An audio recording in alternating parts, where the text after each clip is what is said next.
Bem-vindo ao podcast Estrangeiros e Peregrinos. A mensagem de hoje será apresentada por Luiz Costa. A alma generosa prosperará, e quem dar a beber será descedentado. Provérbios capítulo 11, versículo 25. A generosidade é um tema muito comum na Bíblia. Temos muitas exortações a levarmos uma vida generosa.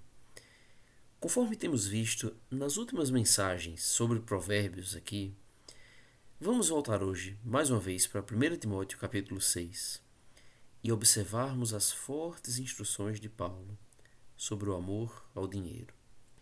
As últimas palavras dele sobre esse assunto se encontram nos versículos 17 a 19 e se trata de uma exortação direta para os ricos. Ao invés de investirem suas esperanças nos bens perecíveis deste mundo, deveriam investir nos bens espirituais. Paulo disse para que sejam ricos de boas obras e acumulem para si mesmos tesouros, sólido fundamento para o futuro, a fim de se apoderarem da verdadeira vida. E parece um claro paralelo com as palavras de Jesus em Mateus 6, do 19 ao 21, que Jesus fala para juntarmos tesouros no céu. De fato, a prioridade para pessoas ricas deve ser o serviço e a entrega absoluta a Deus. O que não deve perder de vista o tema das riquezas, e nisso inclui o uso dos seus abundantes bens. A riqueza de boas obras deve envolver generosidade. Um ponto claro na Bíblia é que o dinheiro jamais deve ser um senhor sobre nós. Antes, deve ser uma ferramenta que utilizamos para servir ao verdadeiro Senhor. Deus concede recursos a certos homens para que usufruam do privilégio de ajudar os mais necessitados. Afinal, Jesus disse, conforme Paulo cita em Atos 20 e 35, que mais bem-aventurado é dar que receber. E nisso, nós temos na generosidade mais um remédio contra o amor ao dinheiro. A tendência pecaminosa de acumular e de usar o dinheiro de maneira egoísta deve ser esvaída com um coração amoroso e generoso. E nós temos várias exortações práticas em Provérbios sobre isso. Provérbios 28 e 27 nos diz que o que dá ao pobre não terá falta, mas o que dele esconde os olhos será acumulado de maldições. Podemos pensar nisso na realidade da vida prática mesmo, que dificilmente alguém generoso virá passar necessidade. As pessoas vão amá-lo, as pessoas terão gratidão por ele e cuidarão dele, se ele vier a necessitar. Agora, pessoas que ignoram as necessidades dos outros costumam ser odiadas. E quando tiver em necessidade, as pessoas não estarão dispostas a ajudá-lo.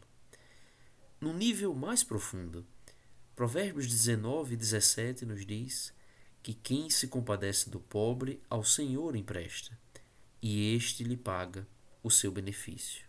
O Novo Testamento nos mostra que Deus quer dos seus servos uma disposição para a benevolência, e nisso a generosidade para com os pobres é praticamente como um empréstimo para Deus, que Ele vai pagar.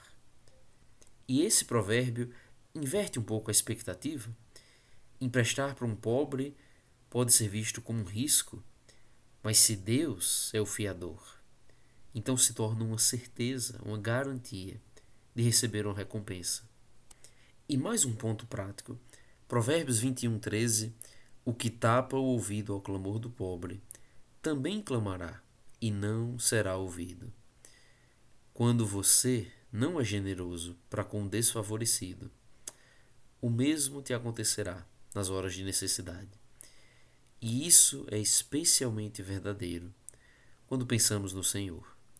Deus ordena o amor, e ele deve ser praticado por meio da nossa generosidade. Mas aqueles que não forem compassivos e misericordiosos não receberão misericórdia. Porém, além da benevolência direta para com pessoas em necessidade, o Novo Testamento nos mostra como um mandamento para os cristãos de ofertarem dos seus bens diretamente ao Senhor. E isso é mais um privilégio de podermos exercitar a generosidade e guerrear contra o pecado da avareza. Uma outra verdade importante nisso é que a generosidade não é uma responsabilidade apenas dos mais ricos. Em 2 Coríntios capítulo 8, no versículo 2, Paulo fala de cristãos na Macedônia, que no meio de muita prova de tribulação, manifestaram abundância de alegria, e a profunda pobreza deles superabundou em grande riqueza da sua generosidade. Pessoas pobres, mas com uma generosidade abundante.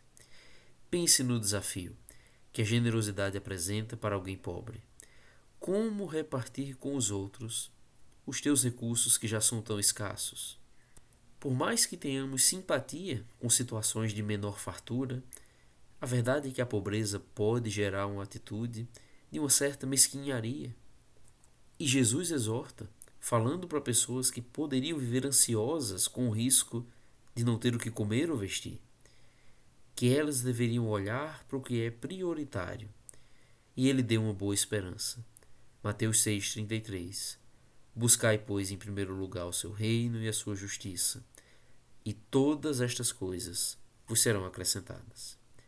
Deus é o exemplo máximo de amor e generosidade. E todos nós, ricos e pobres, temos recebido bênçãos em abundância da parte dele. Imitemos, portanto, o seu perfeito exemplo. Obrigado por nos acompanhar nessa jornada pelas Escrituras.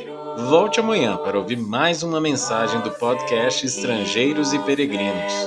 Mundo a viajar.